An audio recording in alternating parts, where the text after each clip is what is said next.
Amusia pe ae matangi e neangi feangi aki pe a haniri o whaiteri ai he tere a oe lirifa ka te hopo a te pekita e mana tuku o puria o tukine kina lea maia e kua mahino ai kuanga he koa uni kua uhe he whanua o e lose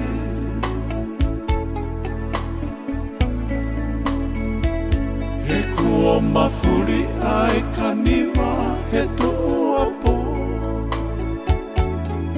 pea kesi e te mana o ka hengi hengi aho kosi o tona apa aliloe o ka veu veu so toka moe lolosi o kuloto he ngangatu ae funga whali ke pako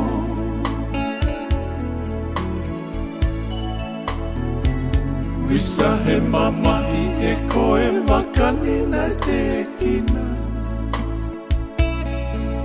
Si e te tupuri e kina o i kaito e wheru ia O te he o kumi whanua ki he noa te moe saute O ka whoai he mamahi malo ai toko ni mai ai lani O ia ue he kohai nai tene lama ai whai ngata Ai mama e mosi o to tupu anga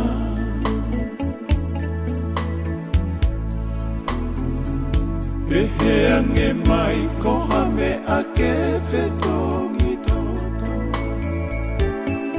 Kau maua i hanonga he oku hoha atu ue loto Makata ane tuku mai ai moana mamare kohoto inasi Kenelo me kinasi oku mama He koko e pei a teke o whama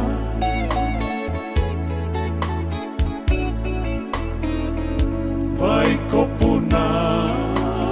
oku o whatu Tu i loko mana ai kolo whaka ofo ofa Neu lata no ai i Hono ngahi lelei Ai me amamahi koe mamai Mohoto lata E kua tuku ai e loto kotoa Moe manatu ofa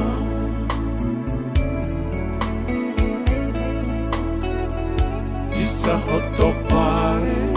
mei he o eiki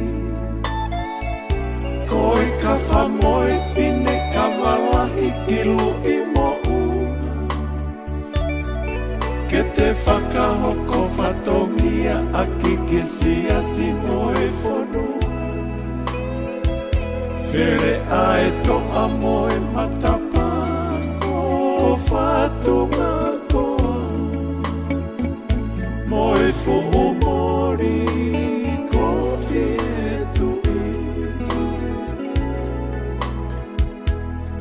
kana nimi na e o momai e oku I whe asi oku o whaanga.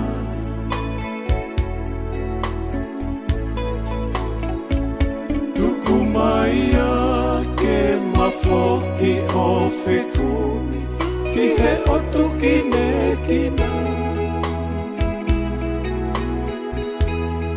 Ke utoka I he esi koma afu mo e toa